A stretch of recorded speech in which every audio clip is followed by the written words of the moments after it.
what's going on, guys? Another episode here of the CTW podcast. Thank you all for joining.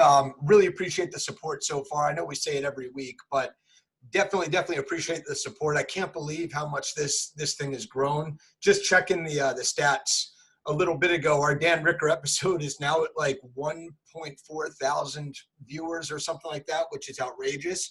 Hope you guys are enjoying it, and I appreciate all the feedback. About to kick off our episode with Springbrook coach Rob Whittles. Really excited about this one. When the idea came to interview coaches and sit down with coaches and pick their brain on philosophy, this was one of the guys where it went off my head that he is tailor-made for something.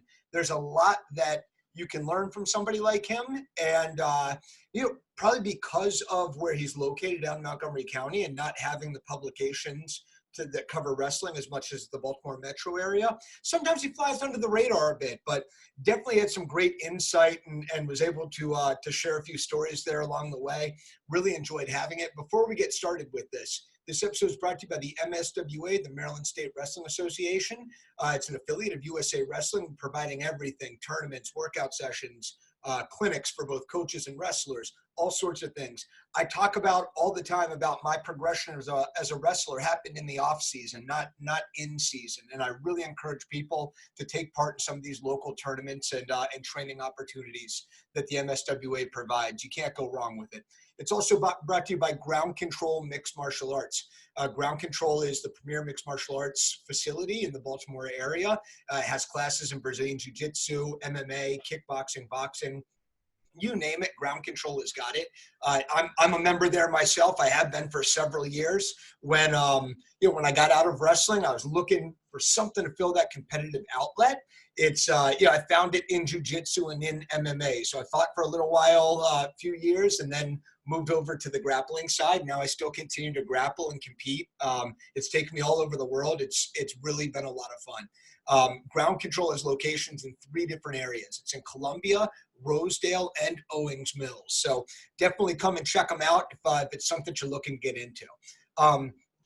That's all we got today as far as sponsors go. So if you are interested in sponsoring the program and supporting the program, definitely hit us up, info@championsinc.org. It doesn't cost very much, and it's a way to support local wrestling. All the money that's raised from this, it all goes back into the program. So really appreciate everybody that stepped up and supported so far, and hopefully a few more people do here in the upcoming weeks. So in the meantime, sit back, relax, enjoy the show. Here's our episode with Rob Whittles. Thank you. Yo, what's going on, guys? Back here with another episode of the CTW podcast. Here with Jason as always. Jason, what's up, buddy? What's up, man? You seem super excited as always, and I am. I'm excited because the Baltimore City said they were going to go into phase 2 today, so that's some movement. You're looking a little grayer than normal. I hope it's the lighting. I hope it's not. No, it's not. It's not. My kids have been giving me a hard time about it. They're like, this is what happens when you become a stay-at-home dad. Yeah, basically, and the haircut thing. Like, I don't know. I'm just like, fuck it. So. We can tell. Yeah. No, it's always great to be here. You're going on vacation this next coming week, but still going to try to get a podcast out. Yeah, maybe we'll do 2.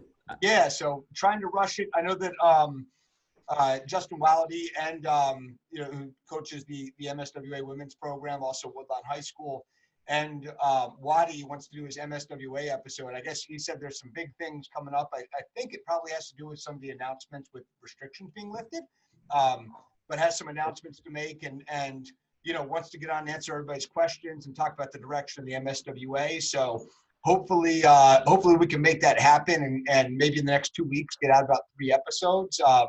With everything going on, gyms are reopening. That's actually what I do for my real job. So, I'm busier than Jehovah's. You're not a full-time CTW podcaster? No.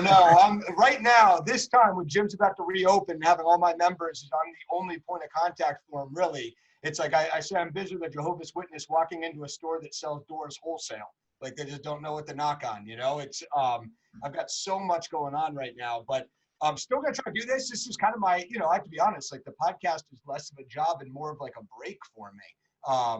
So it's like this is fun because when it's family time, my 7-month pregnant wife is always got some chores for me to do. So I feel like personal life is work, and work is obviously work also. So, but let's get right down to it. Really, really, really excited about today. Um, it's when we decide to launch this, and we're talking about getting and full disclosure, when we first decided this, we weren't sure if it was going to be a long time thing or just get a couple of coaches in to talk about philosophy and how they run a program and what they do. If you were to ask me who the best coach in the state of Maryland is, I would probably give the political answer and say that there's a lot that you could choose from, and there are. So I don't want to make it sound like that.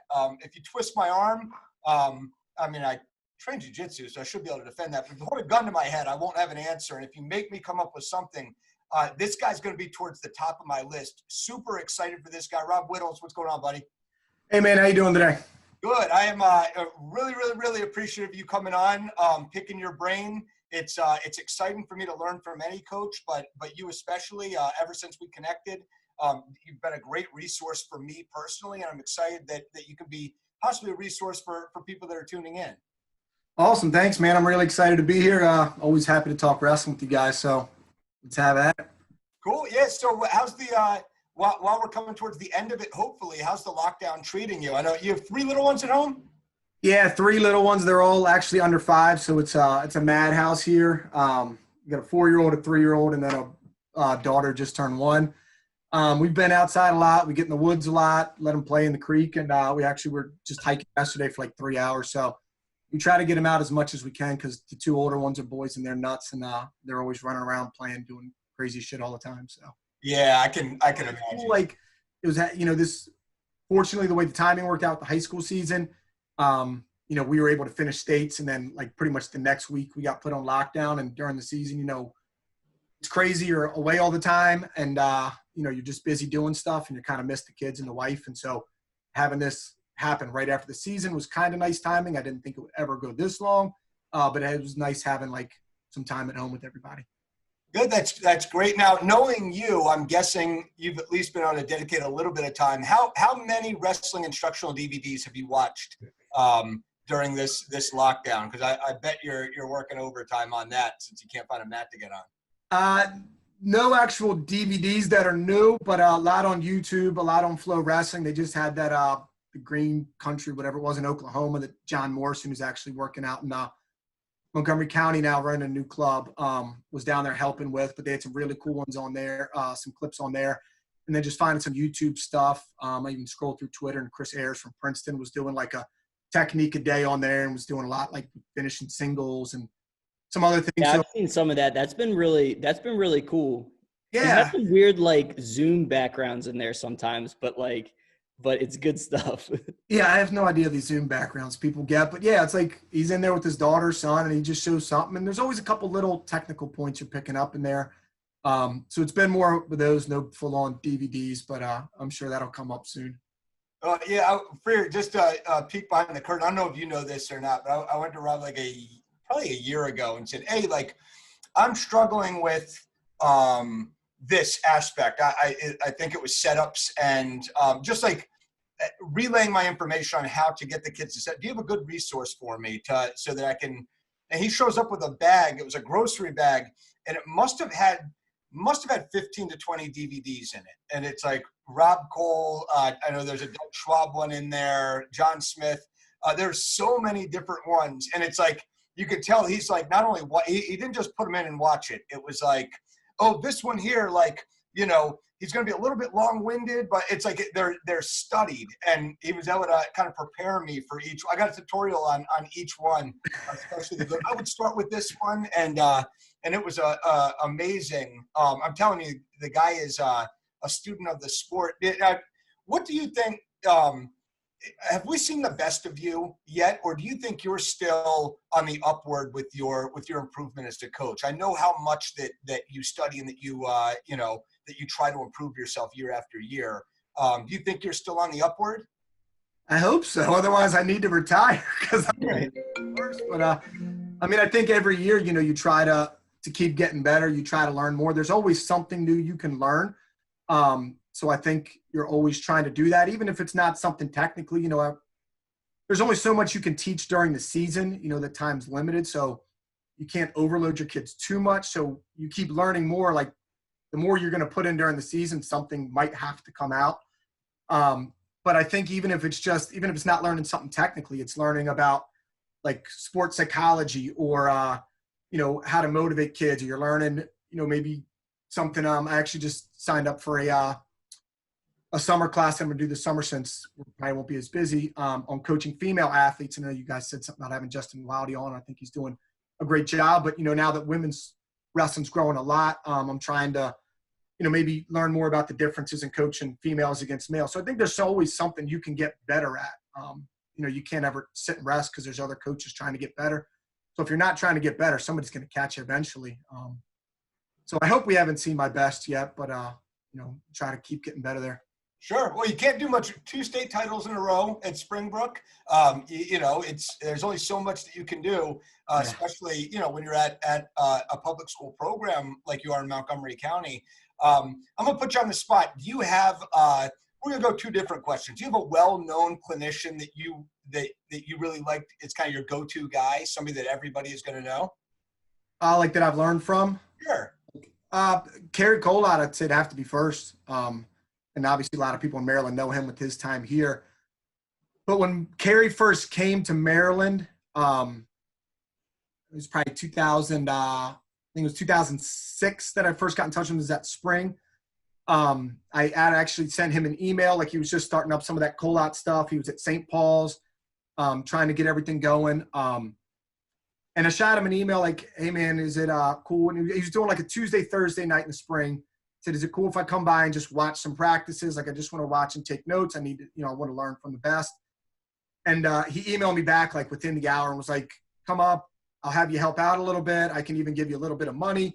And by helping out was basically, me just trying to copy whatever he was doing. Obviously, I wasn't really adding much to anything he could do because, he's one of the best coaches in the world. A lot, right. Yeah, exactly. So I would just I was going up there and, it was Tuesday and Thursday nights in spring. And, I just, whatever I could do during practice to help out with the kids from whatever he was leading them and doing, I would do. And then as soon as practice was over, I would sit in there. Sometimes I'd be one of the last people leaving. A couple nights, I think Kerry even headed out a little bit before me because I had a notepad and I would just sit there. And as soon as it was done, I would just write down, in detail, everything we did, whether it was something warm up, what he taught, techniques, like details of what he was teaching, what we did for drill, what we did for live, like everything he did in practice. I just wanted to write down because I didn't want to just learn like the technique he was teaching, but I was really interested in how he structured things from beginning to end. And then you could look at it, but how is he structuring things from one practice to the next? Because you could see like, techniques he's teaching, how it leads into something else, the next night, or how 3 weeks later he's coming back and we're drilling some of the things that we've already gone over. So it wasn't just learning technique from him, but how do you structure practice from start to end? And how do you structure this spring? We got, I don't remember how many workouts we did, but let's say it's, 8 weeks, 2 nights a week. So you got 16 practices from beginning to end. How is he structuring things to have like, a teaching progression? And how does, 1 week lead into the next week? And just try, and then I could just sit there after that spring was done and like just kind of pick through things and find ways to maybe add something to our season about how, how he was doing things. So, and then after that, like, I got a little bit of relationship. Brian Hamper was there helping out too. And that's the first time I'd ever met Brian. So I got to know him a little bit then too. But then I just helped, again, I hesitate to say help because, I'm there just doing whatever he's doing, just trying to copy. But, we did a lot of summer camps. I went up there, brought, I'd go up to some winter camps with our team when I was at Pilati. Just tried being around him as much as I could. We've even gone to camp at Campbell since I've been at Springbrook and just write everything down because I've learned more from him probably than anybody else in terms of technically and how to run a practice, how to teach guys how to drill, things like that, because everything he does, like it's so well put together. So I'd say he's probably the most influential in terms of, how to run a practice and how to, techniques that you learn from. And I don't think just on you either. Look, we've all been around Maryland wrestling for quite some time, right? Without very much of a break for any of us. At least, if nothing else as a fan, but most of the time as coaches for all of us. I really think that period Colott was here. I always called it the Colott effect. That like era seemed like the best era of wrestling within the state. I'm taking nothing away from the kids now. I think we've got some great ones, and obviously you can handpick several great ones that come out of that kind of era across the board. Kids seem so talented, and I really kind of think it coincides with Colot being local. Definitely. I mean, I think you look at some of the guys who spent time in his room, and I know a lot of these guys trained other places. I'm not saying they were just Colot guys, but, you know, the Kreisers, I know had obviously a good relationship with them going to Campbell, and that's got to be the most, you know, successful family Maryland's maybe ever seen. Maybe the Kesslers are up there too, but, you know, the Kreisers certainly have as many state championships probably as any other family. You know, but I know Snyder spent some time in his room, Chance Marsteller, Josh Lopez, Friedman's and Muchniks who were at St. Paul's, and Peter Galli, and, you know, the list goes on. A lot of guys who went to Spalding, like Breitenbach and them, like that all went to big-time Division I wrestling schools. You know, I know left a lot of kids out there, but just trying to go off the top of my head. Sure, yeah. He, like, so many kids who were so successful, college All-Americans or just Division I wrestlers in general, a lot of them spent time in his room, and I think he really had a big effect on our state, and hopefully, you know, that kind of can go with him coming back in the state again. Although, yeah, I'm excited to have him back in the state. It should be, you know, hopefully, you know, open up some camps and, you know, kind of keep some guys more local. Yeah, that'd be awesome. Like, I'm really excited with Clemson at Maryland. Like, I think we got some really good college coaches we can kind of draw from. So hopefully that can trickle down to the high school and junior league level. Yeah. I'm wondering too. I'm very, very curious as to what level Colot can take the Navy program, because obviously kids want the college experience. A lot of them want to be able to go to college. You don't really necessarily get that at the Naval Academy. You get a different type of lifestyle. But essentially, if he can, you know, sell the kids on, I mean, you have an Olympian. So like, if you want to continue wrestling after high school, after college, and your goals are even greater than the NCAA, I mean, who better to learn from? And everybody's on scholarship, you know? Yeah, exactly. So yeah, I think that you know, with the way the admission is, you know, I know it's a little, you know, they got to be a little probably pickier in terms of how they're recruiting people, because it is a little difficult to get in there.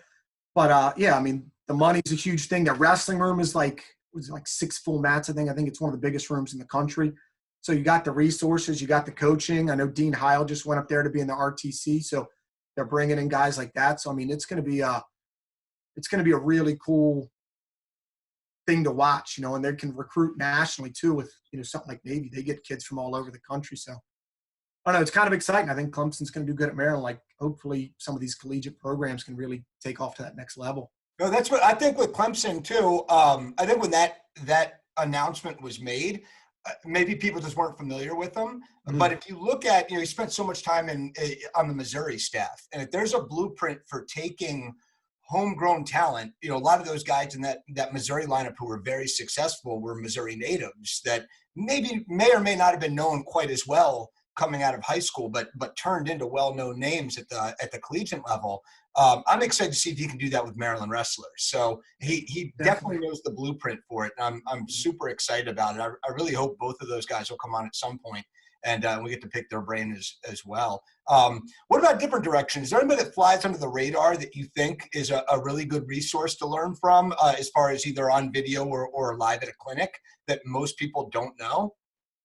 You brought up the DVDs. I mean, people, when I ask them about Championship Productions, I don't think they ever know. Like, that's where I get all mine from. It's just championshipproductions.com. They got a ton of wrestling DVDs on there. I mean, I think I own almost 70 of them at this point, you know, and it's just, there's so many things on there that you can, you know, you can watch college practices on there with some of the DVDs. Some, you know, you can get any really position you want to get to. So I really kind of learned a lot from there.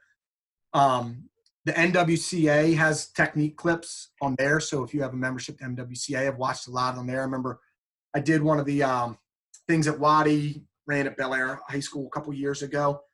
And with that, you got a free membership to NWCA, I think, for like a year. So you had access to all their clips that are on there. Awesome. Yeah, I had just had like hip surgery or something then. So I had some time on my hands. So I watched, I think there was almost 600 NWCA clips, and I watched every single one that was on the website. While I still had access to the membership. So, I mean, I think stuff's everywhere now, you know, with the way internet is, like, you know, with Flow Wrestling, with YouTube, I mean, you can find stuff everywhere. You just have to look. But I'd say Championship Productions is probably under the radar that maybe a lot of people don't know about. And they do deals all the time. You can get DVDs really cheap there. No, there's one digitally too. Have you looked at Fantastic Wrestling at all? No, I don't know about that. So yeah, there's an organization called BJJ Fanatics. So like instructors in the Brazilian Jiu-Jitsu community are huge, and the online resource you kind of go on with a digital membership, and you can buy a different person's instructional set on different series and stuff. And they've transitioned also into wrestling. So they have like digital ones. So like I'll have my membership on my phone, and Tony Ramos is on it. Like there's so many. Is that the one I've seen like Mako on there? Mako is on there, yeah. I think I've seen that on Facebook. Yeah, it'll come up. It's pretty good. I like it. When you're looking for like just clips and technique and stuff, is there particular like types of stuff that you're looking for, or are you just looking for like, hey, anything I can kind of pick up and maybe incorporate? At this point, I'm probably a little bit more specific. I mean, when I was a younger coach, I mean, I was just learning anything I could. I didn't know really any technique when I was in high school. I didn't wrestle in college. So when I started coaching, like I really didn't know anything, and it really kind of bothers you, like as a coach, because you see things happening in a match. And I remember thinking this when I was a high school wrestler, like things would happen in a match, and I just didn't know what was going on. Like I didn't understand like what somebody was doing to me or position, and like. In the backyard, like something's happening that I just don't understand right now. And so when I started coaching and like you saw a couple things happen in a match, it's like, I don't know what to tell this kid to do right now because I didn't know. And so it like bothered me because I felt like I was failing them as a coach. So that's where it kind of really started sparking that interest about I need to start learning this sport a lot more if I'm really going to stick with it. And then you just kind of slowly get in, and then you do a little bit of it, and then you start learning more and more, and then you just want to keep learning more. So at the beginning, I would just learn whatever I could because I didn't feel like I really knew anything. But now at this point, I mean, I've watched so many clinicians and a lot of different things. Been to a lot of coaches' clinics and just try to pick, talking to other coaches or, I've learned a lot. So like at this point, it's kind of like, I'm maybe looking for more situational types of things. Like our guys, trying to come out the back door to single, and guys are, body locking and trapping their arm. I got to, let me figure something out. Maybe that situation doesn't happen a ton, but, it's happened a little bit. So like maybe you're looking for something a little bit more specific now than I probably did whenever I started. Okay. Now you talked about Wadi a little bit, and I know speaking with him, one of his big goals is to provide training opportunities for coaches to improve themselves. Mm-hmm. I think, and I don't want to speak for him. I don't know this, but the sense I get is it's getting a little frustrating that people aren't taking advantage of the opportunities. Do you think that that's going to improve with, enough, if we get the word out there enough, if there's enough communication, or do you think a lot of coaches are just set in their ways and don't want to take advantage, or do you think it's unnecessary? I guess that's a fair question too. I definitely think it's necessary. I think anytime I've been to things through MSWA, I mean, they put one on a couple years ago. And they had Kyle Snyder and Helen Maroulis come in right after they won their gold medals. And they just did like a brief technique thing. They had a couple coaches talk. The one I went to with Wadi, it was something with the Marines. I don't remember what it was called, but it was at Bel Air High School and with the NWCA. But Craig Reddish from Bel Air and Brad Howe from Oakland Mills talked to her, two really long-time successful coaches. So even if you're not getting anything specific, just hearing about some things that experienced coaches have done or something that they've gone through, like, you always pick up something little. There's always something you can get out of some type of coach's clinic. So I always find value. I mean, I always bring my notebook. I always try to, take notes on everything. I think it is harder now with, the little kids. Like, I got the 3 little ones. It's harder for me to get to as much as I'd like to. So it's still trying to find time to get that going. But I think the more, they promote it, like, I want to go see all that stuff. Like if MSWA is putting on a clinic somewhere or they're doing something, like I want to go be a part of it because I want to see what somebody else is doing because everybody knows something. You can learn something from everybody. Sure. Yeah. The only person you know everything they know is yourself, right? Like exactly. Yeah. It's you can always pick something up from that. I mean, Christ, like I'll pick it up from my kids wrestling sometimes. And yeah, definitely. Yeah. Well, so growing up, did you attend a lot of camps? Was that something that you proactively did also as a wrestler? Or is that more something new as a coach? No, it was new as a coach. I was a 3-sport athlete growing up. I started wrestling in 5th grade and just did rec league wrestling really until high school. I didn't really have a lot of like friends who wrestled. Like none of my friends who I grew up with ever wrestled. So for me, it's just kind of something I did in the winter. I played football in the fall, played lacrosse in the spring. I swam in the summer. And usually if I was going to a camp, it was lacrosse. I probably actually spent more time in lacrosse growing up. I was probably better at it than any other sport when I was growing up, even through high school. You know, I don't think I ever in my entire wrestling career went to a single out of season practice even. I never never did any freestyle and stuff. And, you know, because you just always we're in a different sport season, you know. And then when I started getting into coaching, 1 year early in my coaching career, I did football, wrestling, lacrosse. And it was fun, but I also knew, like, if I'm going to do any of these, like, I'm going to do all of them half-ass if I do all 3 of them. You know, I just don't have the time, you know, to have a life but also coach if I'm doing 3 things. And wrestling, you know, was always just different. I mean, I think everybody who's involved in the sport knows, like, this sport just affects you differently from a mindset and a character development. So I always, you know, even though I probably wasn't as good at wrestling as like I was at something like lacrosse, I always loved it more just because it kind of defined who I was as a person. Just, you know, the hard work and the grittiness and the toughness was always really cool about it. So I wanted to stay with wrestling and coaching. So as I got, you know, started kind of carving my coaching pathway, I guess, I knew I wanted to be wrestling. I didn't want to do the other ones because I just thought I'd be splitting myself too much. So then that's whenever I like realized like I need to start learning more. Yeah. Now it's weird that now, because I know how much of a proponent you are of encouraging your kids to wrestle in the off season. Do you regret it now, or is it like, you know, what happened, and you know, I'm just going to focus on being a coach, or do you wish you would have taken advantage of some of those opportunities when you were competing? I guess there's a little bit of that, you know, where it's like, you know, I wish I could have probably achieved a little bit more as a wrestler. And if, you know, to do that, you got to put in some off-season time because everybody's doing well, you know, is putting in a little bit more time. So there is a little bit of that. Like, you know, I wish I would have wrestled freestyle, you know, I mean, I do it with my kids now in high school. And it's really fun. Like, I think can even be more fun than folk style sometimes, but I'm still learning freestyle, you know, because I never did it, you know, so it's like something that, you know, I'm still trying to learn as I go around. That's, you know, you talk about something I'm still trying to learn as a coach, like freestyle and Greco are things I need to get better at, you know. I know a little bit now, but not nearly enough. But I also had a blast, like, doing all 3 sports. I mean, I loved football when it was football season. I loved lacrosse when it was lacrosse season. You know, so I loved doing those, and the thought of, like, not doing them, I think I would have missed on. But I think, you know, there is, I guess, a little bit of part, like, you know, you just wish you had more hours in the day that, you know, you could have done all of them all the time. So. Sure. Yeah. Now it's football is what you continued after high school. I do want to get back to high school a little bit and talk about that because there's some interesting things about the Pilates program when you were there that I learned. But decided to play football in college. You walked on at University of Maryland. Yep, walked on the team when Ralph Friedgen took over as coach. Was lucky enough to just be there when they won the ACC championship. I was very good at cheering from the sidelines and not doing as much on the field. But it was cool. That was a lot of fun. You know, I loved being a part of that team. Akil Patterson, who was a big Maryland wrestler, Greco guy, and I think he's still involved a little bit.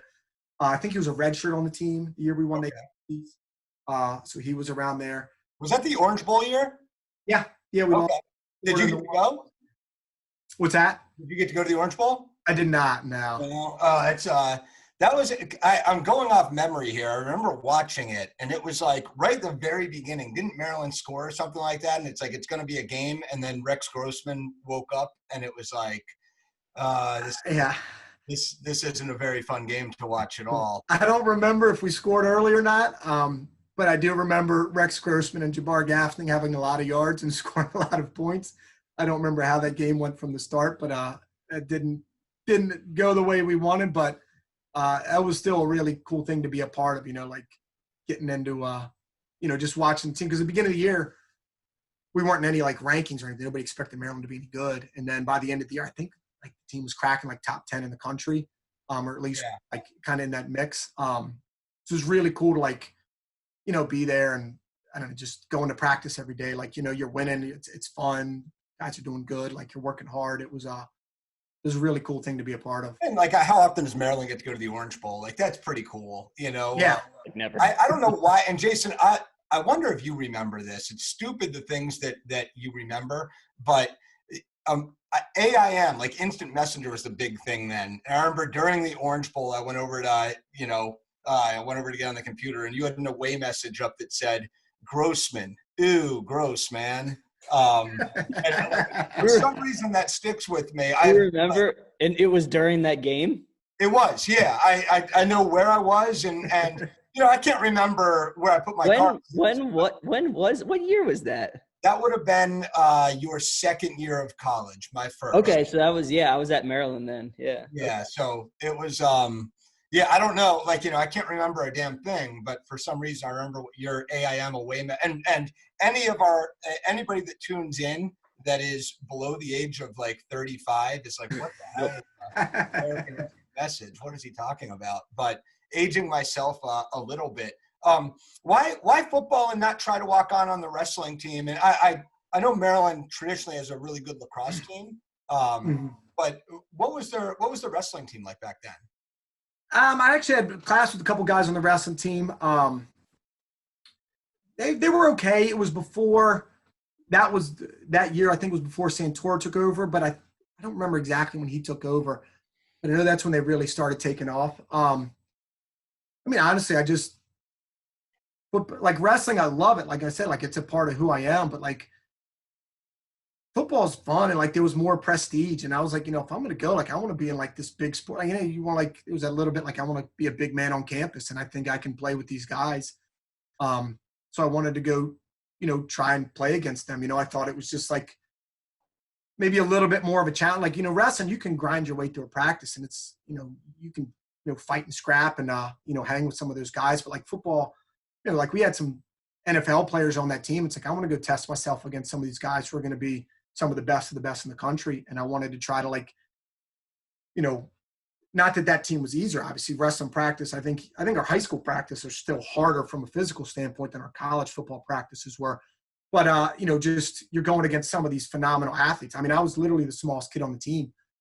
It's like I want to go against these guys and see if I can cut it against them. So I think that was some of the motivation, was just for me personally trying to keep up with them was a challenge.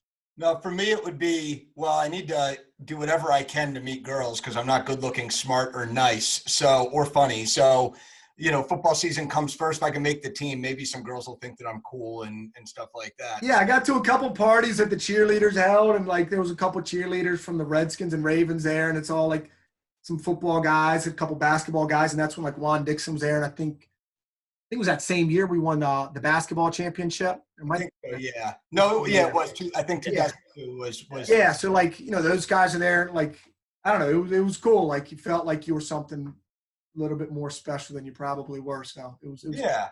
Well, let's take it back to Pilates a little bit. And one of the things I learned was that when you started at Pilates, that was when they started the wrestling program. Yeah, my freshman year was the first year the school had ever had a program. There was 7 kids on the team. Tommy Owens was, just kind of had this idea. He wanted to start a team. Pilates didn't have it. He wrestled at Laurel High School back when Laurel was really good and, competing for state championships. And PG County was a really tough county back then.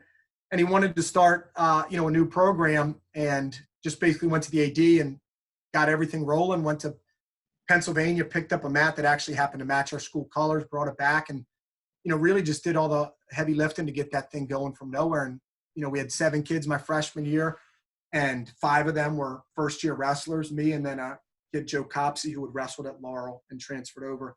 We're the only 2 with experience.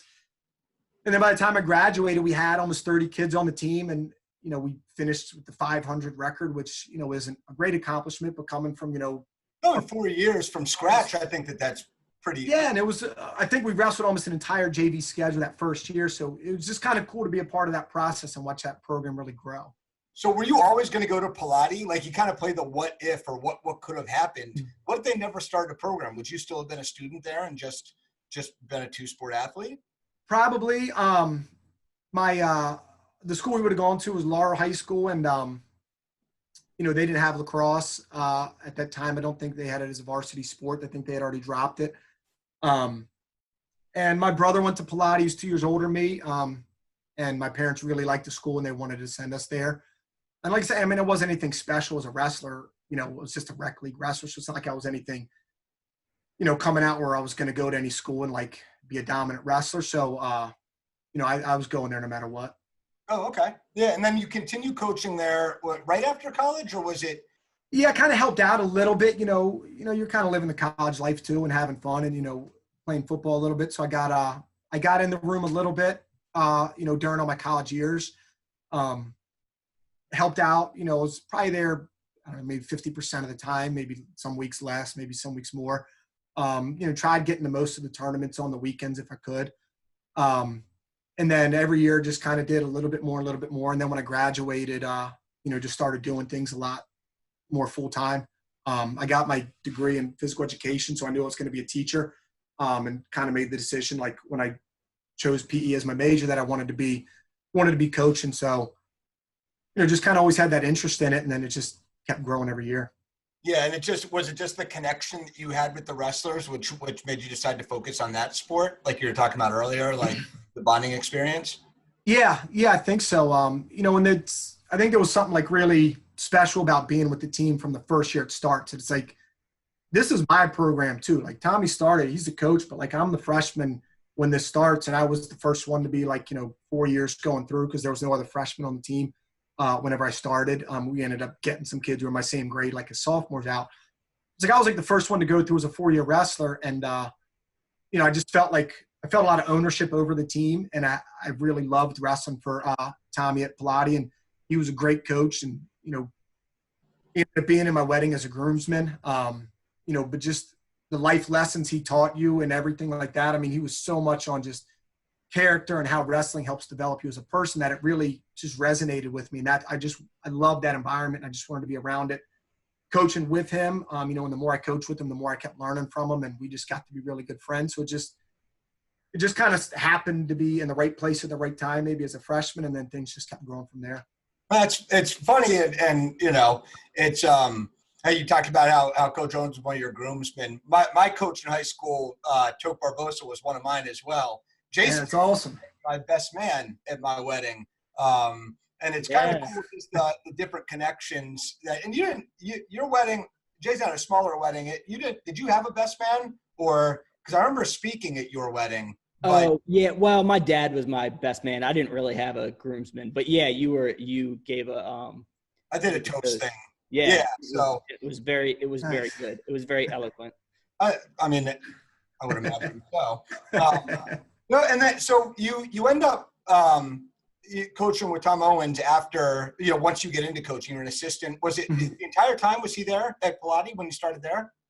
Yeah, so he stayed on as coach, and then we stayed together until 2012, and then I was kind of ready to move on. I thought done the best we could, and then I was teaching in public schools and was kind of ready to branch out on my own a little bit too as a head coach. And I think he was kind of ready. He'd been in it for almost 20 years, so he was ready to take a break. Also, we had kids getting to high school and stuff, so we both stepped down the same year in 2012. Okay, well, what kind of impact did he have on you? Probably, outside of my parents, maybe, one of the most influential people in my life, just because he's a guy, and he teaches like psychology and sociology. So, he's always a good guy to go talk to, when something's going on in your life. He's lived a lot of, had a lot of different experiences and done a lot of different things.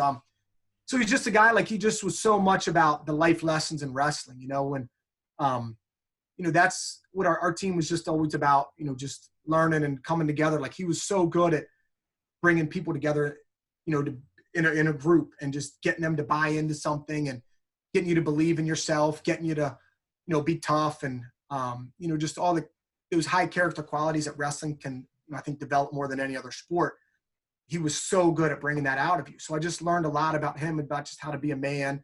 I don't know, it was awesome. And then, when you're in high school, you kind of hear it, and sometimes, you pay more attention to others, might go in one ear and out the other, but, being a coach with them and kind of hearing some of the same stories and same lessons, like it almost made a bigger impact on me as his assistant coach, hearing him tell that to the wrestlers than I probably did whenever I was in high school. And, you're not, you're tired after practice and you just want the coach to shut up so you can leave and you're not really listening as much.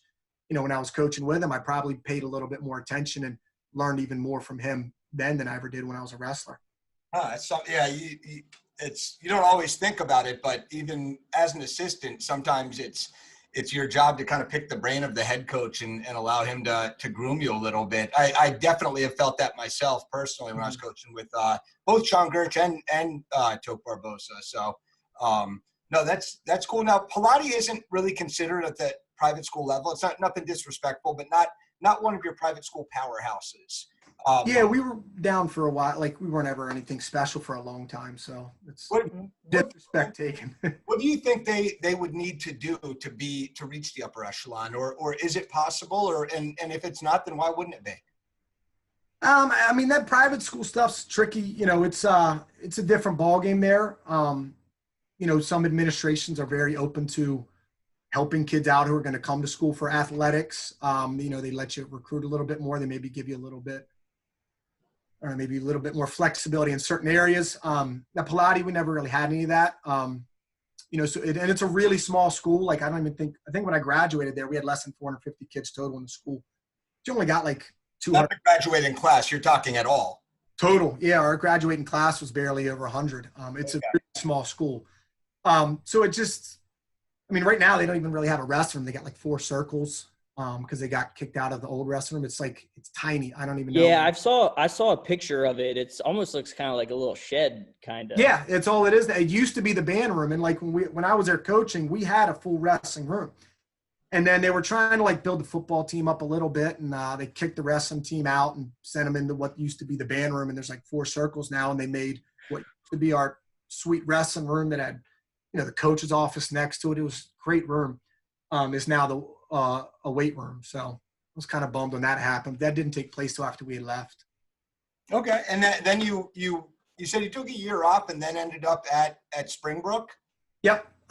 So we stopped coaching this year, 2012. I just kind of needed a break, and I didn't really, have any opportunities at that point. And I think, it was just kind of a nice year, and timing really worked out well, because it's actually the year I started dating my wife that summer after we finished coaching. So if I was coaching that first winter, maybe, I don't know, would have been a little harder, involved in the relationship. And, but, it kind of worked out. We had some time to, I don't know, it was good timing for my personal life. And then things happened. You could see how much wrestling could consume you, and she wasn't able to come to her senses and kick you to the curb. Exactly. I kind of roped her in without her knowing how much of time this would take. And then by the time she was fully committed, I was back coaching at Springbrook, and she couldn't get out. So it worked out well. Yeah, it's I know the feeling. What do you think the big difference is? Do you feel much of a difference? A couple of things, like the comparison of Pilates and Springbrook. Do you feel like there's a difference coaching in private school as opposed to public? And tell me about the impact of being in the building for a coach and actually being an employee at the school where you're there a lot longer throughout the day. Yeah. So the biggest difference, I think, with our team at Pilates, the way our practice runs and like the things we do are very similar to what we were doing. Cause I was running practice at Pilates like the last, I think, 5 seasons we were there. Tommy, kind of took care of a lot of the business end of it.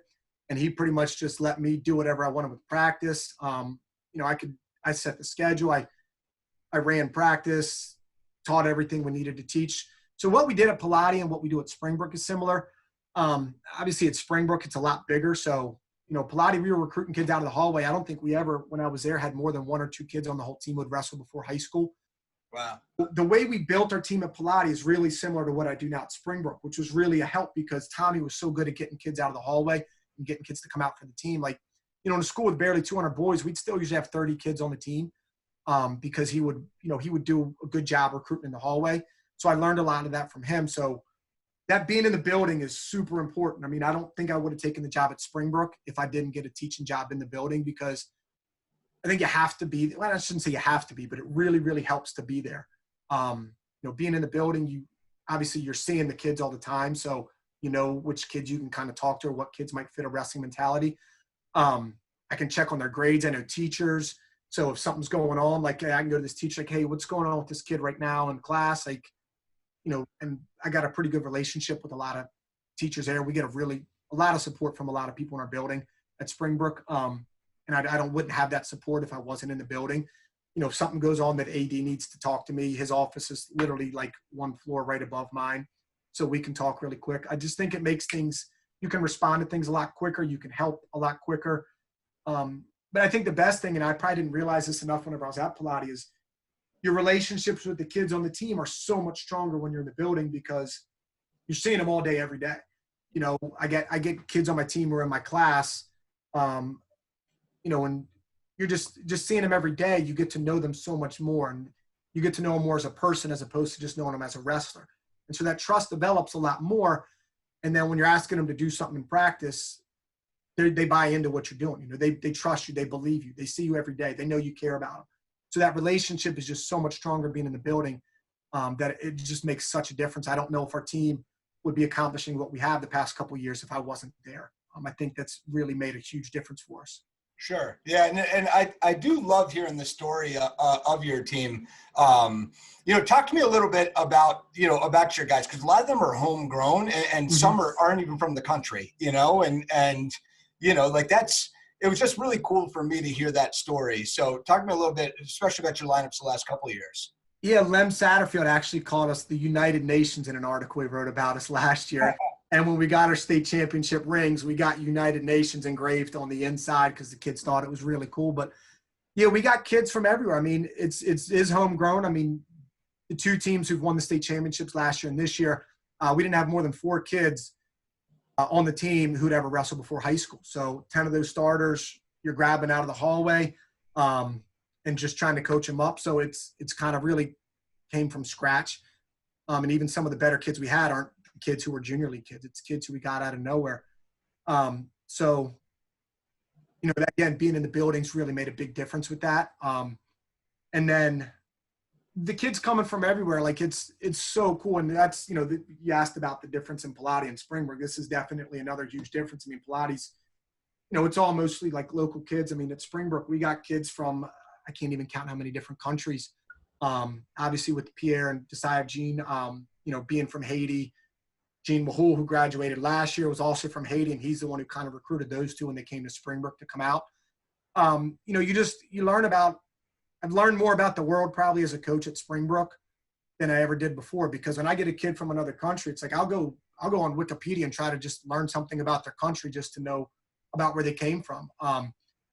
You know, especially with some of our Haitians the past couple of years and how, you know, them being so new to the country, like they did an article in the Washington Post last year too about some of our Haitians, and they wrote in there, and, you know, because Pierre and Desayev, when they started wrestling as freshmen, they didn't speak English. And so they'd be in matches and we couldn't really coach them from the corner because they had no idea what we were saying. So we have Gene sit with us who was fluent in both, and we'd tell him what to yell. But we also had him sit and write on a piece of paper like 15 phrases in Creole and what it means in English. So if we're saying, you know, like if in their stance and we're trying to tell them to stay low, like we do like rete ba, like my accent's terrible, but you know, we're trying to like mine. I was impressed. Yeah. Awesome. People that are listening and not local, or, you know, not watching, might think that you're a local speaking like that. Heck yeah, man. I joke with them now. I'm basically Haitian because I've spent so much time with them and, you know, hung out. But yeah, so like, you know, we get Creole phrases that we could yell to them during matches. You have a cheat sheet. Yeah, exactly. That's awesome. Yeah, I don't know. It was, you know, so like you get to learn more about these kids and their countries, and it sucked for them just thinking about this while I'm telling that story, like when they were first starting, and even really their second year, because, you know, Pierre took a little longer learning English, and you'd see like refs talking to him, like they go out of bounds, or Pierre used to get hit with stone, and a ref would come in and he'd like tell him like, hey, don't do this, don't do that, and you'd see Pierre looking at him, nodding his head. I have no idea what he's saying. He has no idea what this ref is saying right now. Like, this guy has no idea like what this ref is trying to tell him. He's just nodding his head, and then he's going to do what he's going to do anyway. So, you know, it's just it's really different, and but it's so cool. You know, you get kids from all over the place, and I think because we have kids from so many different countries and kids who speak so many different languages, they all just kind of come together. Like it really is like a United Nations. Like it's just, they don't separate. Like, you know, the kids are hanging out together. It's kids from all over the world, you know, where their families from all, I mean, most of them have been born in the United States, but kids whose families have come from all over the world, and they're just sitting there hanging out, and it's really cool. Like the relationships on our team, and just like, I think, the love that everybody has for each other. Like it's a really cool environment with that team, everybody coming together. Well, were you at Hammond when where's the big wave of, I think, like Malaysians and Burmese that were coming through? Yeah, well, and my wife, taught them when they were coming up to Bowman and Patuxent. So it's interesting how that happens. So I'm assuming like there's a refugee, or like when the earthquake happened in Haiti, they settle in an area, right? Mm-hmm. So it's kind of, they're not necessarily family, but they know, and they kind of go. So like at Hammond, it was a Burmese population where they kind of settled, and they all came. Unfortunately, they were really into soccer, and they were very good at soccer, but couldn't quite get them to. So do you feel like once you get, a couple of them like that have, they're from Haiti or they have that Haitian background, that it sort of helps like bring in the rest of that community? Yeah, definitely. Cause like we'll even just get little pockets. Like right now, like we had some kids from Haiti. We always get a lot of Vietnamese kids. There's a strong Vietnamese population in Silver Spring, and like, a lot of them go to church together. So then there'll be a kid who's like coming to Springbrook as a freshman, and they'll like talk to him like, "Oh, you're coming, you should come out for wrestling." Like, all right, cool. Like, so you get like, kids who, know other people, whether from it's their church or their neighborhood.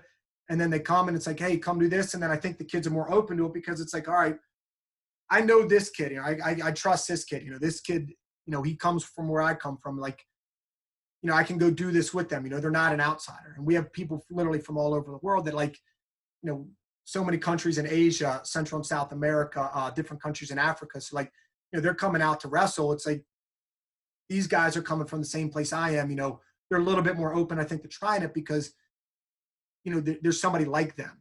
And that's how Pierre and Desailles came out, because Gene Mahul was a Haitian. And so when they came, they didn't speak any English. And Gene was just like, I don't even know if he asked them. I think he might have just told him. He's like, you guys are going to wrestle. And like, you're coming out. And they came out and they didn't know a word I was saying in practice. And I remember like laughing about Pierre. I was, joking with my wife, first workout he came to, is we're warming up and he had no idea what was going on. So he would just watch what somebody else would do. And then he would just try to copy it.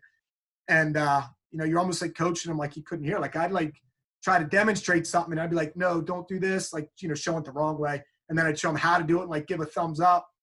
They probably thought I looked stupid. I don't know. But like, you just try to find a way to, get them to buy in and try to do something and meet them at their level. No, that's very cool. It paid off, right? 2 years, Yes. 2 years later, you guys are in the state dual championships. What was that path like for that? Obviously this year's team was something very, very special, and you guys accomplished things you never did before.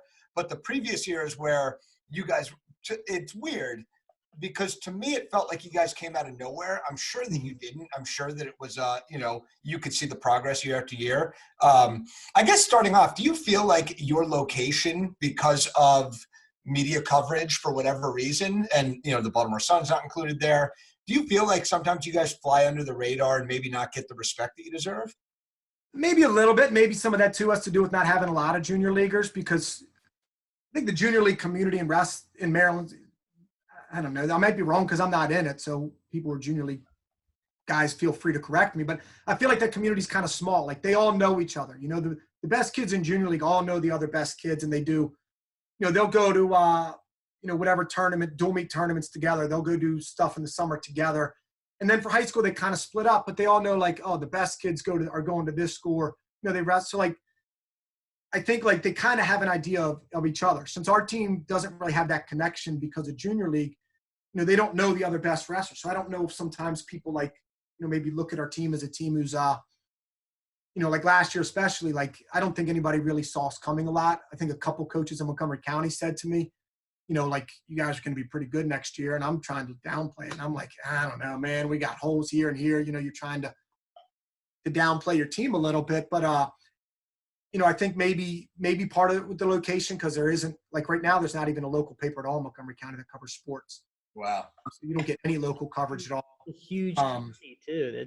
That's insane. Well, this year too. I mean, I more followed your trajectory this year. Obviously, you guys were in the news with Lem's nephew too a little bit. Yeah.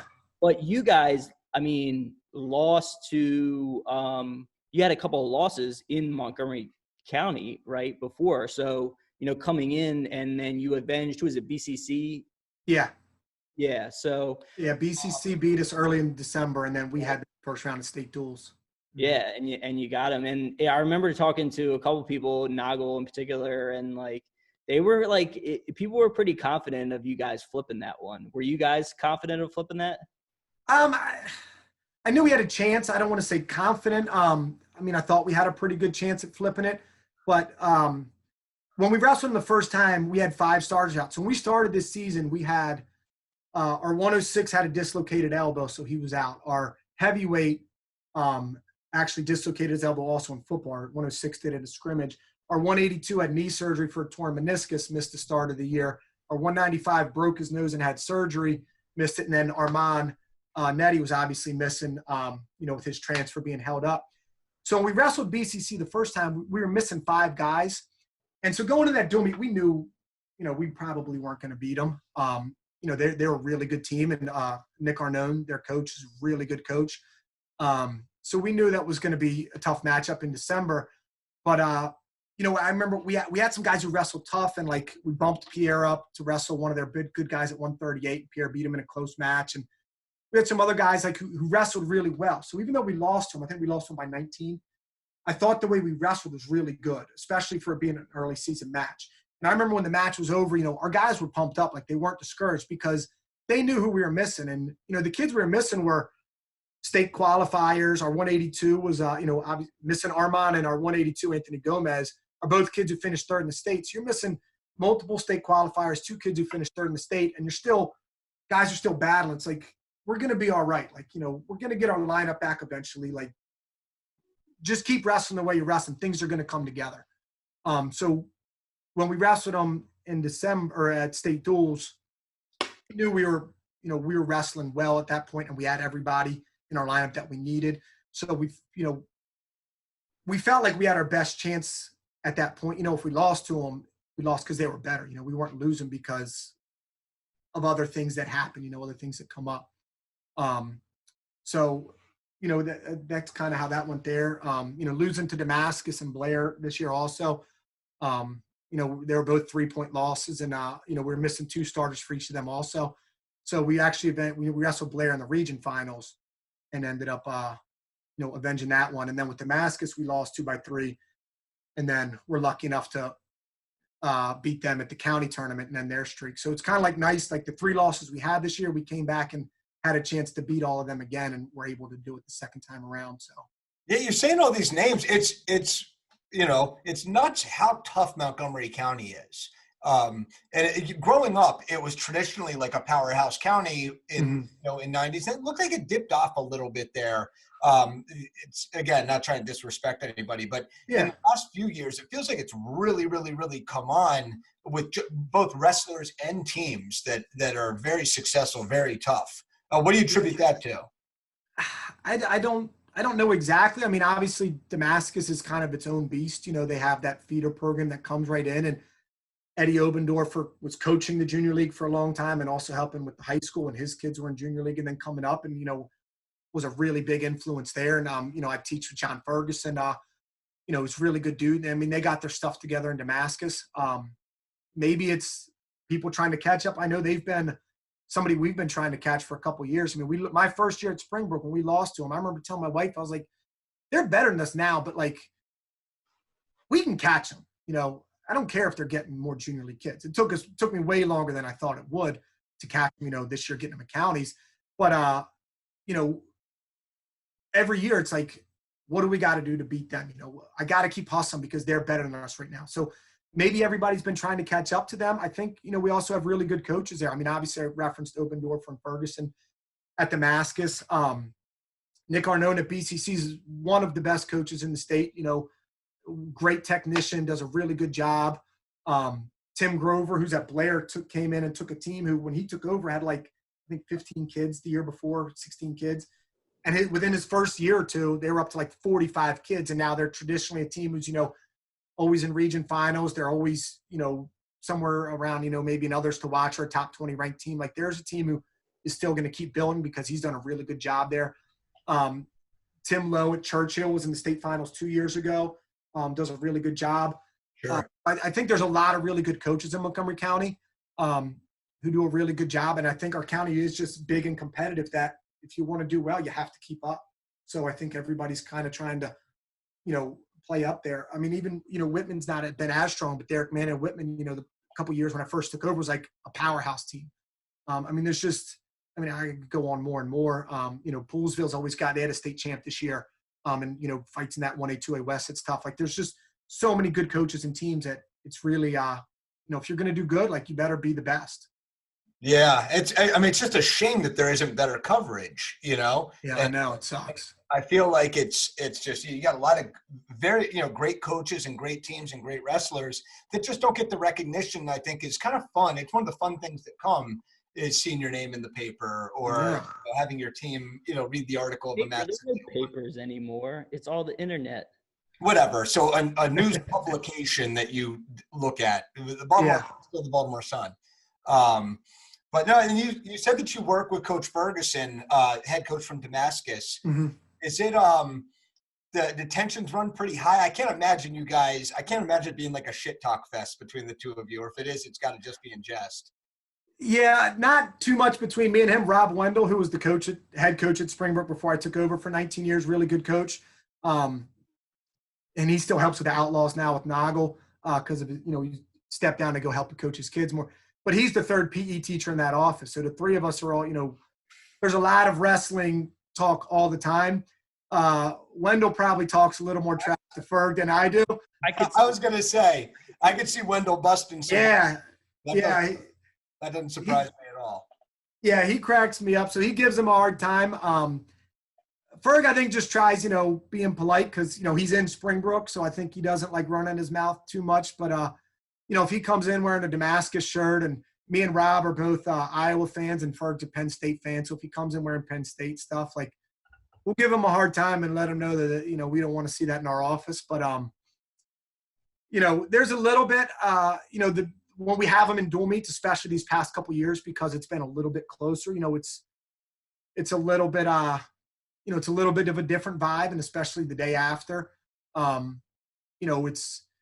we both respect each other a lot. We get along. We're good friends, but you also want to beat the other one. So it is a little different vibe on those match days or things like that. So probably not a lot of trash talk, but it's hard too because he's sitting in the office. So if I got kids coming down and checking weight, I'm in the office. Like they can't just pop in the office and tell me like what their weight is or things like that. I can't talk to them about.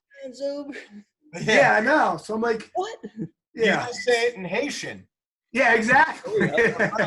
Yeah, they don't have too many Haitians over at Damascus. No, they're not speaking too much Creole up there. So yeah, you got to speak in code. It's I would imagine that you two probably bounce ideas off each other too, right? Like it's probably pretty cool to have somebody that's so involved and so successful in the sport with both of you as resources for one another. Yeah, and it's like with Wendell in there too. I mean, I'll ask him so much a lot because he was head coach for so long. Ferg, especially last year when we went to state duels for the first time, was a huge help because he obviously goes, that's like an annual vacation for their team. So with our being our first year going, I just asked him a lot, and he just kind of even gave me little tricks like, and so you were there last year, Mac, and and they actually, I like that they instituted this at regionals this year where you have your 10-minute warm up. It starts at a specific time. It ends at a specific time. Right. They were pretty strict about it. And then this year, because I don't remember ever doing it at regional duels before. And then this year for the first time, they try to implement like this, you have 10-minute warm up, the lower seed warms up first, I think, or whoever goes first, and it's like starts at like a specific time. And so Ferg's like, 10 minutes obviously isn't enough. So he's like, we go up, there's that area up top. That's where you got to go up and run so that when you get on the mat, you guys can just start drilling. And so it's something I never would have even thought of. So it's like little things like that, with him going every year. So when we went to state duels last year, I had my assistant, Matt Halkos, went up top, and he had the guys running for probably a good 10 minutes before we even hit the mat. They could go up there, get a sweat going, shadow wrestle a little bit, stretch if they need to. So when we hit the mat for our 10-minute warm-up time on the mat, as soon as we hit the mat, we're wrestling. So that's something I kind of picked up from him that I never would have even thought of is, doing that stuff. He told me places you can get donations for for food for state duels. He's like, this place will hit you up, go talk to them. So even just getting that, because we ended up, my parents did a really good job going out and getting food for state duels. And I kind of was talking to Ferg, like telling him where to go. So, we kind of put some of that stuff together. Just some of those little things, like he really made a big difference, about knowing just how to kind of handle certain situations. Well, you guys are, you guys are 4A and they're 3A. So there's no, like when you get to that portion of it, there's no, aren't competing against each other. Yeah. Yeah. And then, even the year before, the past couple of years, they were 2A. So even like with region state, individual states, we'd never even see those guys ever again. So it was kind of nice, like just being a little easier to root for them honestly. then. What's that? It's a little easier to root for them then. Yeah. And then, even just like being honest about the way things are going with your team. Cause you're always kind of holding back a little when we talk to each other about what's going on with your team, because you don't want to give the other guy an edge. So, when we were kind of done being around each other, it's like, all right, I can actually be like, what the hell were you doing with your lineup when this guy was out there? Oh, this is why I did certain things, like you can kind of be a little more honest after that. Yeah. And it's, I know we've spoken before, and you've told me that the turning point, or like one of the big turning points for your team, that when you remember it, when it kind of clicked and the light bulb went off, was actually a loss to Damascus, not this past season, but the one previously. Mm-hmm. And tell me about that a little bit. Just like how were you able to take that loss and turn it into a positive, and how was that proof to you that what you were doing was working? Yeah. So last year they were our only loss. We lost to them by 15. And going into the dual meet, like we knew things would have to go our way in order to beat them, because they still had a pretty tough lineup for us last year. But we also know if we did things right, we could beat them. If our guys wrestled the best we could, if, we got the lineups the way we wanted to, getting the matchups right. And honestly, it still like bothers me now. Like I think we had 3 kids who were winning their match that ended up losing by like a point or two in that dual meet, which obviously would have made a huge difference, in a 15-point match. One of our guys got pinned against one of their guys that he's ended up wrestling 3 times since then and beating him every time, a couple times by majors. So it's like, we get some of these things flipped around, we probably beat them. But, and that's like our kids kept, a couple of them came up to me like, Coach, like call Damascus, see if we can wrestle them again. Like we can beat them. We should have beat them. And, we just had to have a talk after practice. And it's like, listen, like we can't wrestle them again. That doesn't happen. It's not the way the world works. You had one opportunity and we didn't make it happen. And that's a credit to Damascus, because they stepped up and their guys who were losing came back and won. So that's a credit to them. It's not just our failing. That's them doing a better job than us. When the moment was big, they stepped up and we did it. And so that's what we told these guys was, when we get the state duels or we get the region duels, like you don't get a second opportunity. So I know you guys are really pissed right now that you lost and you think we could beat them, but it doesn't matter anymore because nobody gives a shit if we could have beaten them. We didn't beat them. They beat us. So when we go to state duels, let's not have the same thing happen. We can't step out on the mat and say, we could have beaten BCC, who we had in the first round of state duels, or we could have beaten South River, who we had in the final. Like, we don't want to come out with the same regret we had after this Damascus match. So let's learn from it. Let's get better. And when the moment's really big and we need to win by a point, or, you got a tough matchup, like you're getting the bonus point or you're getting the 1-point win. Like you're making it happen when the moment is really big. And so we just talked about a lot after that Damascus match. We just say like, hey, let's not feel this way again. So we kind of, I think we're able to use that to make our team get better mentally. I don't think physically technically we didn't really change a lot after the Damascus match because, we wrestled well. We just didn't get the job done. Guys were trying to do the right thing. They just kind of, in a big moment, maybe didn't score a point or gave up a point, when they shouldn't have. So it was more a mental thing, I think, than anything technically. So when we got to state duels, I think having that experience and having to be able to talk about it for the past month, leading up to that, really made a difference in terms of how our guys performed. And I think the nice thing with each of the 2 years we've had that we've won, I think the best dual meets we've wrestled each season have been at state duels. This year at region duels. I remember we had Catonsville this year in the first round at region duels, and we were pretty good. We matched up pretty good with them. We felt pretty good going into that match. But I remember after the match, just telling my guys like, "Holy shit, that's the best you guys have wrestled all year. Like we're a better team than them, but you didn't go out just going through the motions. Like you guys were wrestling your ass off to score points. Like you guys were attacking. Like you keep that up the next 3 matches, we're going to win again." And so I think kind of having some of those big matches, wrestling against Damascus every year, wrestling against BCC every year, having matches with Blair every year, and are just in county that have been really tight matches. It's helped our team kind of be able to step up to that moment. Great. Yeah. And really then interesting. I mean, like just listening to that, and then it's funny you talk to these coaches about like some turning points like that, and it never has anything to do with, oh, we started doing this move or we started changing this technique. It's always the mentality shift. And and like we were talking about this before we started officially getting on, just like peaking at the right time and not, starting the year off strong and petering out. I just have a question about setting your schedule, as far as like challenging your team. Obviously you wrestle the Damascus every year. They're in your county. But you do have some, leeway with, tournaments and stuff like that. What's sort of your philosophy on setting your schedule to sort of build towards peaking at the end? So I kind of switched up. We used to be in the BCC duels a couple of years ago, which I liked. There was good competition there. But it was the weekend right after winter break. And I never really liked having a tournament there. When we were at Pilates, we never really liked having a Christmas tournament. Like, we always kind of use it as a time to just recover and stuff. And I kind of got away from that my first couple of years at Springbrook and wanted to make that change again.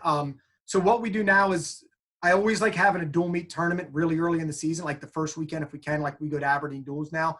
That first weekend of the season. And I love having a dual meet tournament the first weekend of the season because, you come out, you got 2-3 weeks before that competition. Like, you're going to go hard. You're trying to get these guys ready. But I like just getting a bunch of matches in because then we can come back in and it's like, you just went out and you wrestled 8 or 10 matches. We have a lot to come back and learn from now, because you're going to make mistakes early in the season. So I love having that, just having those, you get a lot of things to come back and correct early on in the year. And then it also, I think, helps with condition. When you go to a dual meet tournament earlier in the year, your guys are going to really be fine the rest of the year. And I actually don't kill my guys with conditioning a lot early in the season, like when we first start.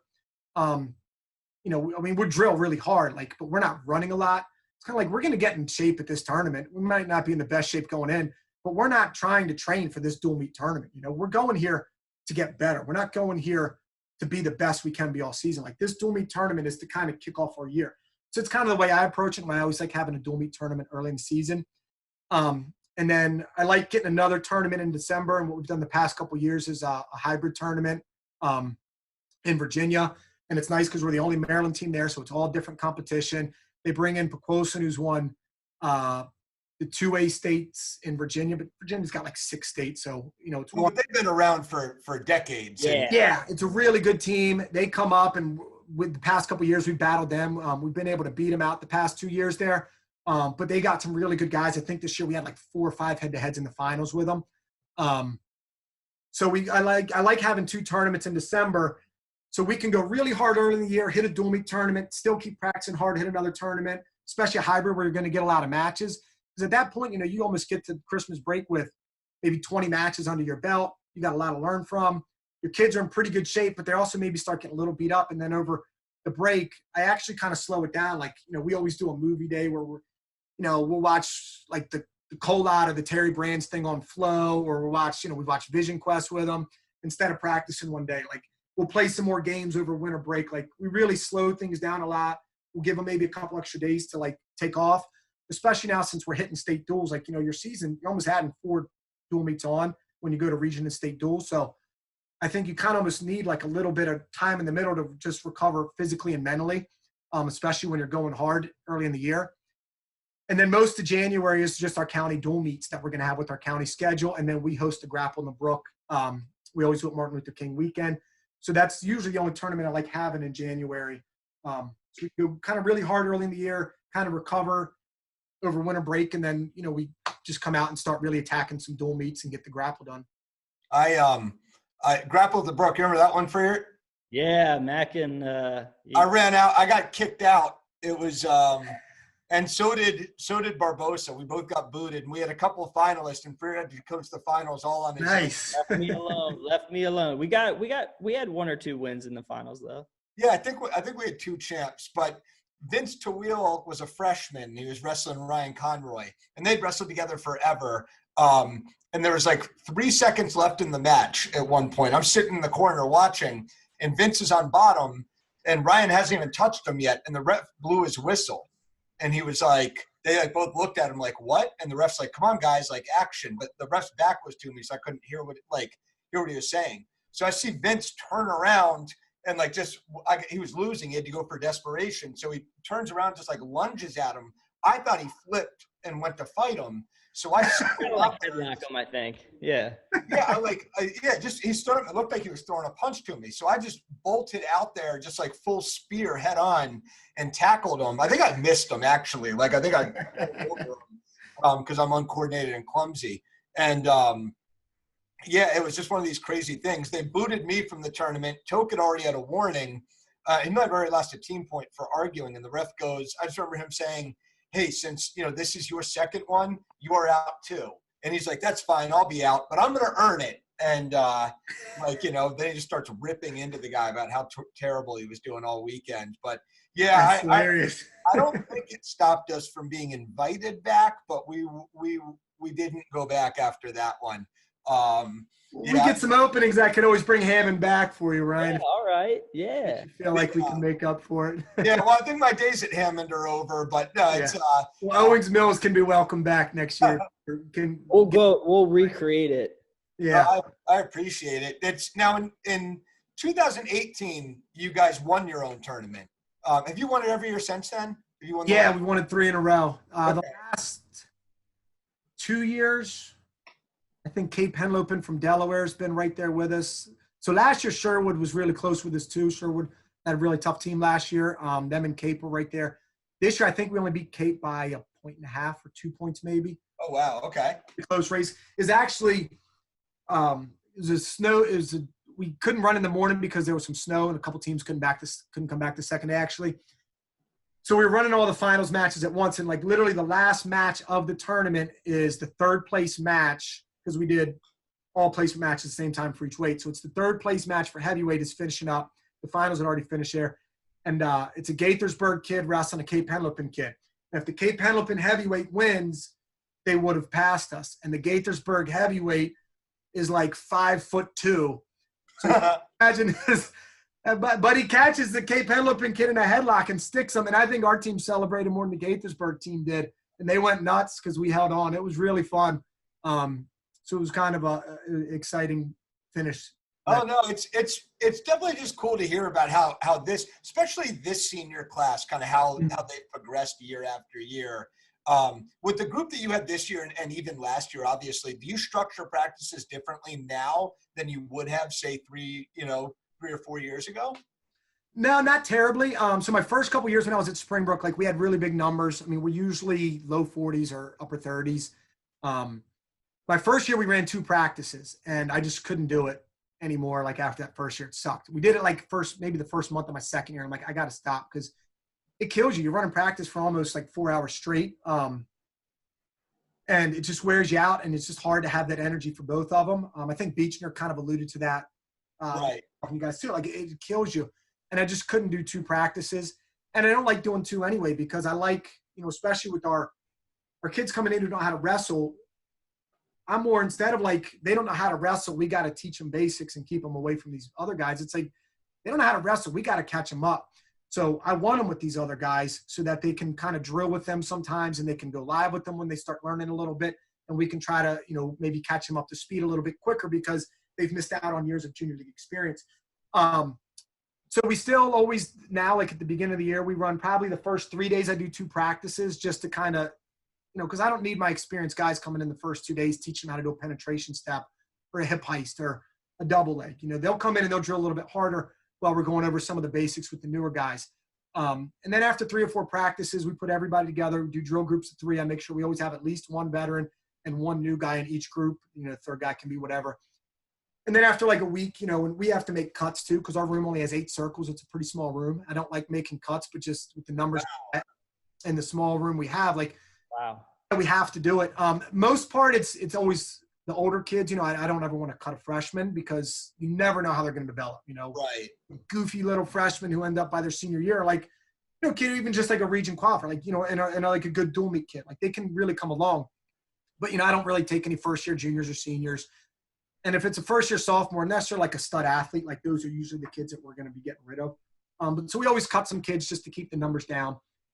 And then eventually, like, we just get to normal drill partners. And the room's crowded, but, the way practice runs, even with our guys who are good, when we're trying to be, county, region, and state champs, and we also got first-year guys, we're still kind of running practice the same way. Maybe I'm showing a little bit more advanced scramble, and I'll just, I'll show everybody, but then, when we're breaking out for them to go drill, I'll maybe tell the new guys like, hey, you need to get better at, maybe just turning the corner when you're finishing your high crotch as opposed to doing some, funky scramble thing that with the guy reacting. Because they don't, it's hard for them to understand scramble when they're new because it's like so much of it is, I do this, he's probably going to react this way, so this is how I'm going to need to counter his counter.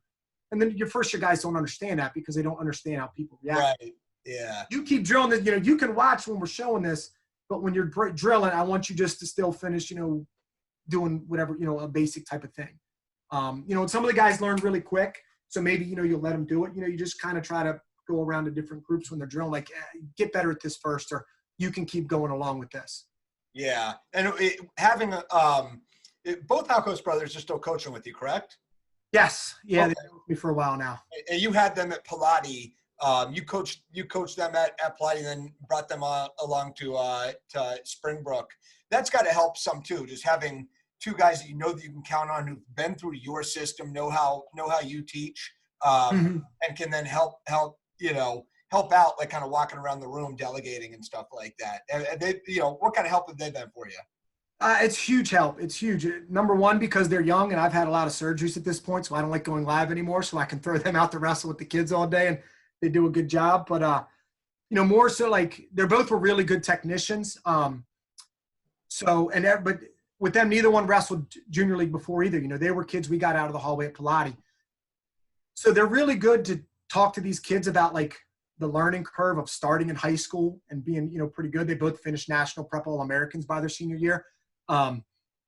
So they both progressed pretty quickly from being new wrestlers to being pretty good.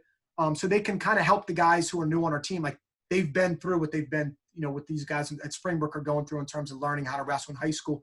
So they're good to talk to them mentally. And because of that, I think they understand that learning progression a little bit more, you don't know what you're doing right now, but you're going to learn soon. So they're really good with that. But the other thing with them never wrestling before high school is that they don't know anything else other than really what I've taught them, like everything I say to them is kind of like gospel, like with the Halkos, like they really buy into everything we've done because they had success with it and they've seen our team having success with it. So, I can go up to him like, Chris, I need you to go work with this kid, his low single, he's not keeping his head in the right spot or he's not finishing right. Like, and he knows exactly what I'm talking about. He can go do it. I can go to Matt and say, I need you to work on this kid with his leg ride, whatever. Like they know what I want from him without me having to explain a lot because, I taught them what I'm wanting them to teach the new guys. So they know really where it's coming from. So, I can really delegate a lot to them. Like, especially with some of the better guys we have, like we can be in practice and I can, have everybody doing something like, hey, I need you to go drill a safe four right now to work on this setup, or I need you to go work, with Pierre on whatever he's doing on top, so I can really spread them out during practice. And they're great. They do whatever you ask them to in practice. Like they're all in. They bought in. Like we couldn't have done what we did these past couple of years without them. And Raheem, who's our assistant, who helps out with the heavyweights. Like they do so much in practice. They give kids rides home, pick kids up for practice. Like everybody kind of came together to make that program really be successful and fire on all cylinders.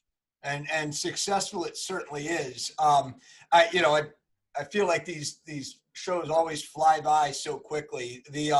Before we're not going to keep you all day. I do want to have you back at some point. I've got a couple of ideas I'll bounce off you. Okay. With because I feel like we just didn't touch enough on the some of the experiences going through the state duels, both last year and this year, and the seasons that progressed to it. But keeping it just kind of informative for everybody, how far out in advance are you already planning out practices for your season this year? I haven't been able to really get to it yet because during the distance learning, my wife, she's a speech therapist in elementary school. So she was doing a lot of lessons, doing like a lot of teletherapy with her kids. So I was kind of, taking care of the 3 kids during the day, and, everything just kind of changed then. But I'm probably going to start getting to it pretty soon now that school's over. Yeah, I usually I'll have every practice for the entire season planned out before the season starts. Every single practice. I mean, it's not detailed, like, this is what we're warm up, but in terms of what we're teaching and things like that. So I'm sorry for interrupting. You have no, like, do you have any of your binders on you? So I knew he would. This is like notes, like I said, like I've done a lot of DVDs and clinics, and there's pages and pages, and this is a 3-ring binder, but that's all like from doing those DVDs, taking notes, going to cold out practices, taking notes. The old school Chertow VHS ones, I got notes on there from when I started coaching. Like any clinic I go to, I always take notes on everything, and I just keep everything in there. And then this is from I haven't put this season's in it yet, but every practice plan. So I usually go through with, like, I don't know if I can even see or if people even care, but like has like monthly calendars, and then each individual, like, sorry, this is probably a bad demonstration, but like each individual practice plan written there. And I always, I'm pretty anal about planning. So I'll usually kind of like how my year goes, like barring this year with the COVID stuff going on.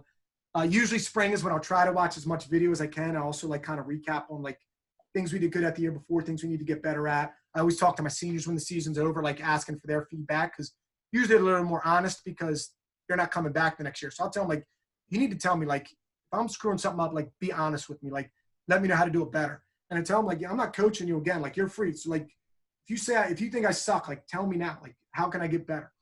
So usually in the spring, like, I'll kind of watch video. I'll talk to those guys, just kind of reflect on the year before. And then I'll start watching, like, any new DVDs, and into the summer, like, any clips on YouTube. And then what I always put together is I have a packet. Usually it's like typed up like 20 pages of everything we're going to teach that year at some point, in every position, like neutral, counter offense, top, bottom. I'll put in like situations we need to be good at, like just everything I want to get done. It's in there. If it's not in there, we're not teaching it, because I want to make sure if we're going to teach it, we're going to have enough time to practice it. I don't want to just throw shit out there that somebody's going to do one day. Like there's just cool inside trip and we hit it and we practice it and a couple guys pick it up. And then we never touch on it the rest of the year because that was wasted time. We need to be doing stuff that we can drill on a regular basis. If we can't drill it regularly, we don't want to teach it. And then once I get all that put together, I'll start planning out the whole season. Usually I'll start like, I'll write up a practice plan for each of the first 3 days, like everything in detail, what we're doing from warm up to the end, pre-practice talk, post-practice talk, like everything in detail. And then I'll kind of start branching out to what we want to do each week and each month based around because we get our schedules. We should be getting in like 2 weeks. We usually get our schedule from the county based off of when all our dates are in early July.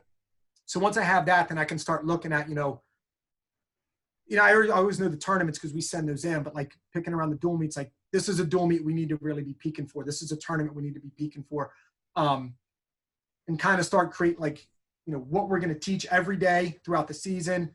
If it's a hard practice, a lighter practice, just kind of all those things so that there's a flow so that when the season starts and we're finished the first day or we get through halfway through January, I don't want to be sitting there thinking like, oh, what do I want to do tomorrow? Like everything should have a structure about how we're planning things, so everything can have a progression building on, what we did today helps us tomorrow.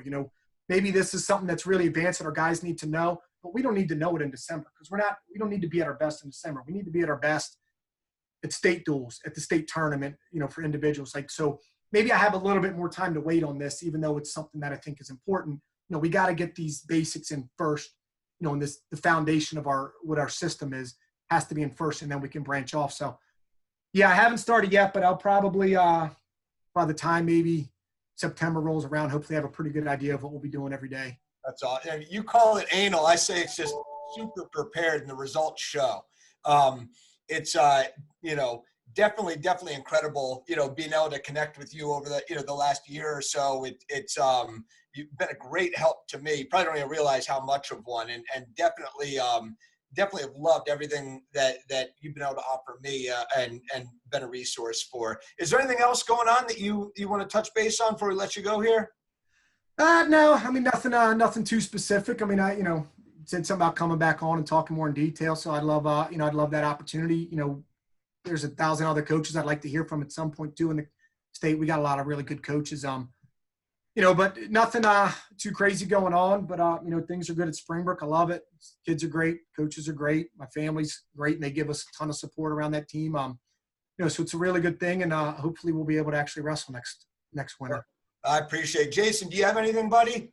No, that was awesome. And, like you said, time just flies, especially when you're getting into some of the details about coaching, and just find it really interesting. And I think people get a lot out of it. Yeah. Awesome. Thanks, guys. Well, Coach Rob Whittles, I really, really, really appreciate you coming on. This has been great. Hope everybody learned a lot. Hope everybody's still enjoying the podcast. Please continue to kick some feedback our way and let us know how we can make it better. Again, it's just wrestling fans talking wrestling. So as always, thank you for supporting Champions That Wrestle, and we'll see you next time. See you guys.